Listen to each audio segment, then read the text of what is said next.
responsabilité financière des gestionnaires publics, RGP ou RFGP comme vous voulez, bilan et changement.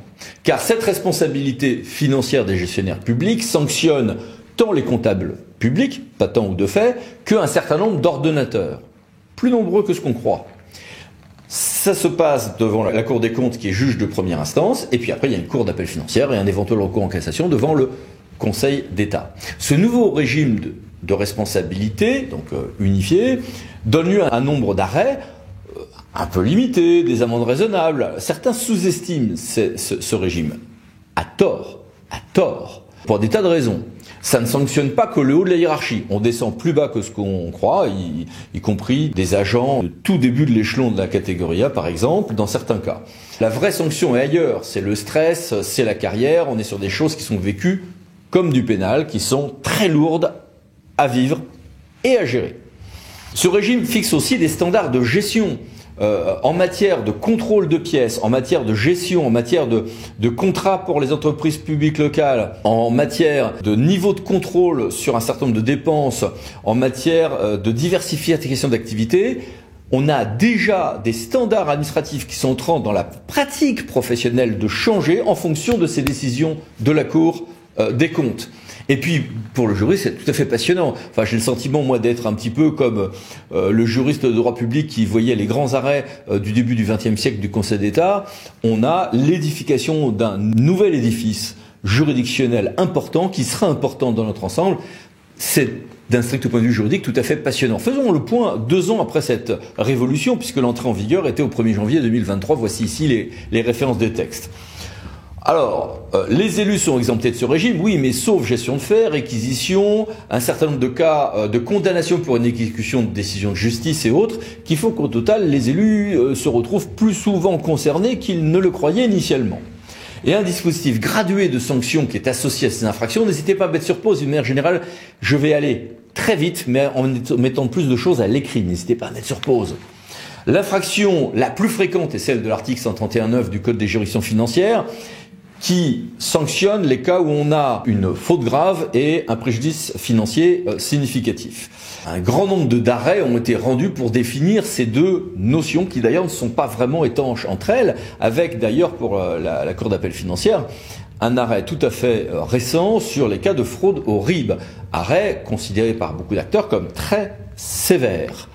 L'article L131-10 sanctionne également, par exemple, un certain nombre de fautes de gestion dans un certain nombre de structures. Vous avez d'autres infractions sur le fait de donner d'engager des dépenses sans avoir reçu délégation à cet effet, qui ont pu être assez sévères, par exemple pour des fondations ou un certain nombre de structures. Vous avez une infraction sur les conflits d'intérêts qui, à mon avis, a un assez grand avenir devant elle. Vous avez une sanction sur l'inexécution des décisions de justice. Aujourd'hui, quand je vois passer des inexécutions de décisions de justice, comme cette semaine, par exemple, pour la commune de Beaucaire sur cette affaire de crèche de Noël, avec 130 000 euros d'astreinte, condamnée, liquidée, enfin, on a une responsabilité des agents ou des élus sur ce point précis, qui peut devenir finalement la façon la plus rapide pour un requérant, un petit peu agressif, de se venger de celui qui n'a pas exécuté ce genre de décision et qui va donc être requérant. Alors, sur les modalités d'organisation de la requête, tout passe par le parquet avec un filtre, mais quand même. La gestion de faits qui avait failli être supprimée demeure et continue de sanctionner. Il y a eu plusieurs décisions d'ailleurs très intéressantes de la Cour des comptes. S'y ajoutent encore plein d'autres infractions qu'on pourrait lister. La saisine dans ce domaine est très large. Voici ici quelques éléments de procédure et cette procédure est extrêmement minutieuse, rigoureuse.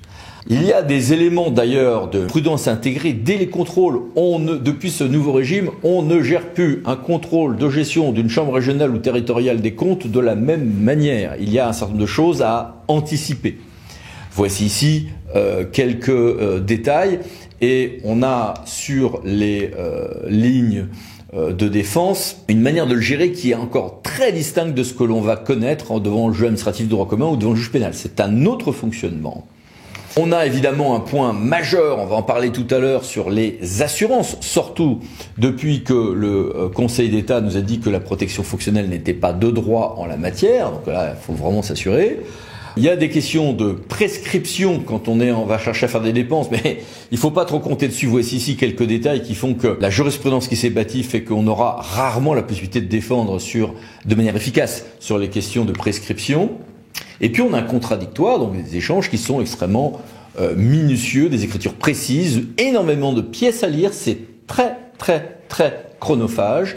Il y a une gestion aussi émotionnelle extrêmement difficile pour ceux qui sont concernés, comme en pénal, et un travail collaboratif avec le client, puisqu'il y a une plongée dans le fonctionnement interne des structures pour bien bâtir une défense, et un rôle central des auditions à gérer avec minutie, mais également certaine prudence. Les principales lignes de défense vont dépendre infraction par infraction. Voici ici quelques des éléments. On va parfois pouvoir s'abriter derrière les régimes de transition, application in missus par exemple. Quelques éléments sur la gestion de faits. On va avoir un jeu compliqué de renvoi de balles et de responsabilité entre le comptable public et l'ordonnateur, en fonction des délégations, des subdélégations. La formulation des textes permet de s'abriter derrière des instructions reçues, oui, mais non sans limite. On se retrouve avec des choses assez intéressantes de ce point de vue-là, et beaucoup d'incertitudes nées donc de cet arrêt du Conseil d'État, nous disant qu'il n'y a pas un droit à la protection fonctionnelle de la part des administrations. À mon avis, pour les caisses de sécurité sociale et autres agents de droit privé, c'est bon. Dans le cas des agents et peut-être des élus, pas de droit à la protection fonctionnelle, mais droit à être aidé. Mais aidé jusqu'où? Ce point est discuté aujourd'hui.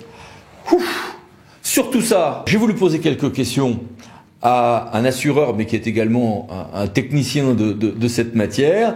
Monsieur le Président, bonjour. Bonjour.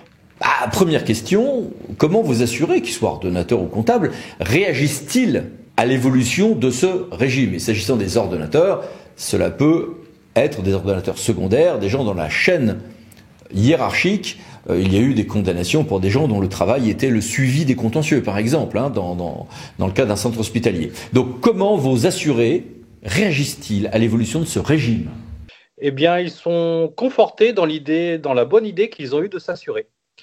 C'est vrai qu'au début, il y avait un débat sur l'utilité de l'assurance, au début du régime, puisque pour certains, ils pouvaient voir cette responsabilité de manière lointaine, comme ne concernant que destiné à sanctionner les délinquants et peut-être aussi les fonctionnaires un petit peu incompétents. Et puis, dans le cadre de l'évolution, c'est vrai qu'avec des discussions que j'ai eues avec des gestionnaires publics, certains me disaient je n'ai pas besoin de m'assurer, je ne commets jamais aucune faute, ou pour certains m'ont même dit je dispose d'un comptable public très strict, donc je ne cours aucun risque. Et puis, au fur et à mesure de l'évolution de la jurisprudence, on a remarqué qu'il n'est pas nécessaire de commettre une faute pour être mis en cause. Il y a des infractions qui sont de nature plus formelle, comme l'absence, de production de compte, où là on a remarqué que la non-production de compte, c'est pas seulement de ne pas le produire, mais s'il était incomplet, il était considéré comme non produit, ou aussi l'engagement de dépenses sans en avoir reçu délégation. Et puis enfin, sur la faute grave ayant entraîné un préjudice financier significatif, on a remarqué que lorsque le préjudice financier était conséquent, cela suffisait à qualifier de faute grave. Et que ce préjudice soit certain, pas spécialement encore avéré, donc réel, mais certain et futur, cela suffisait à constater donc un préjudice financier significatif. Donc, je peux dire que dorénavant, tout gestionnaire public est en situation de risque. Et vous, du côté de l'assurance AMF, comment analysez-vous l'évolution de ce régime? Eh bien, nous sommes adaptés à la demande. C'est-à-dire que certains responsables de collectivités ou d'établissements publics nationaux nous ont contactés en nous disant que leurs agents, au vu de cette jurisprudence, menaçaient de poser tout simplement le crayon. Donc, ils nous ont demandé de faire quelque chose, de leur offrir quelque chose. À partir de là, nous avons regardé ce qu'il se fait dans le secteur privé et ce qui s'appelle une responsabilité civile des mandataires sociaux. Nous avons créé un produit groupe, Apico Group, calqué sur la responsabilité civile des mandataires sociaux, mais qui s'adresse à l'ensemble des gestionnaires publics d'une collectivité. Donc c'est un produit de responsabilité civile où nous allons donc prévoir des indemnisations pour la collectivité. C'est ainsi que nous allons couvrir des faux-vies, les fraudes au virement dans un certain montant, mais également les caisses des régisseurs, les prescriptions d'assiettes, les indus de rémunération, ainsi de suite. Donc l'ensemble de la responsabilité civile qui permettra d'indemniser la collectivité. Et à cela, nous avons adjoint une protection juridique qui peut être déclenchée dès les contrôles de gestion de la collectivité par les chambres régionales des comptes ou la Cour des comptes. Et quelle est votre adaptation à la position du Conseil d'État toute récente sur la protection fonctionnelle? Les employeurs publics n'ayant pas l'obligation d'aider leurs agents ou anciens agents, un débat existant sur la teneur de cette possible aide, j'imagine que ça doit donner envie aux gens de s'assurer, mais est-ce le cas? Tout à fait. C'était la position que nous avons soutenue depuis le début à l'origine de la réforme. Nous avions interprété les textes tels qu'ils sont ressortis par donc l'arrêt du Conseil d'État du 29 janvier 2025. C'est pour cela que nous avons déterminé, nous sommes dit, il y a besoin de protection juridique dans ce régime. Et à partir de là, nous avons créé notre produit Apico. Donc d'abord à titre individuel, donc offrir une protection juridique complète aux agents publics lorsqu'ils sont mis en cause devant la Cour des comptes. À cela, donc nous avons des plafonds d'indemnisation qui sont très très élevés, où on peut prendre donc largement les 15 000 euros sur une première instance, et il y a des paliers, donc par palier de 5 000, nous montons comme ça jusqu'à 30 000 euros pour l'appel, la cassation, et ainsi de suite, les questions prioritaires de constitutionnalité, et voire, c'est prévu aussi, la Convention européenne des droits de l'homme. Donc, nous avons prévu cette protection juridique haut de gamme. Et à côté de cela, également, nous couvrons les pertes pécuniaires.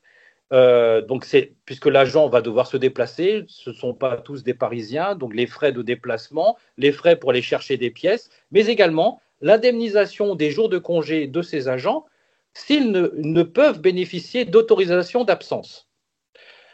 L'idée est de couvrir l'ensemble des dépenses de la personne, que ça ne lui coûte rien pour se défendre. La seule chose qui lui restera à sa charge, si jamais il est condamné, c'est les amendes, car certes, les amendes, nous ne pouvons les assurer. Donc ça, c'est le premier domaine. Alors c'est vrai que la position de la Cour du Conseil d'État peut paraître dure vis-à-vis des agents publics. Elle peut aussi se défendre, puisque c'est dans l'utilisation des deniers publics, comment expliquer que on utilise, que la collectivité victime de l'agissement de son agent doit lui payer ses frais de défense devant la Cour des comptes qui va constater la mauvaise gestion de l'agent.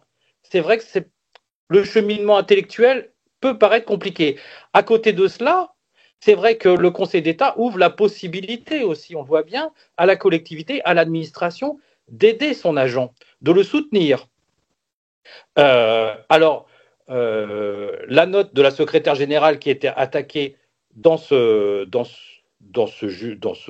jugement, la note de la secrétaire générale précisait que s'il y avait dans l'intérêt du service, l'administration pouvait mettre à disposition de son agent des moyens pour le défendre.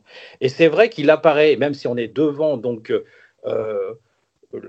une juridiction particulière qui est là pour constater et faire cesser les troubles à l'ordre public financier, pour un agent, dans le fonctionnement de l'administration, il est au carrefour de plusieurs intérêts, des intérêts particuliers et de l'intérêt général, et l'agent peut ne pas avoir respecté la réglementation financière, mais cela dans l'intérêt de la collectivité.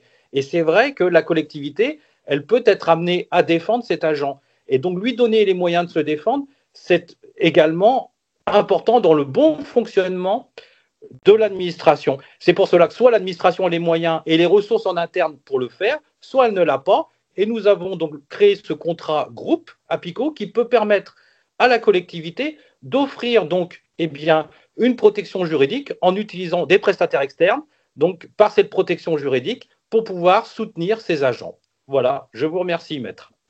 Merci beaucoup, au revoir. Au revoir. Et merci à vous.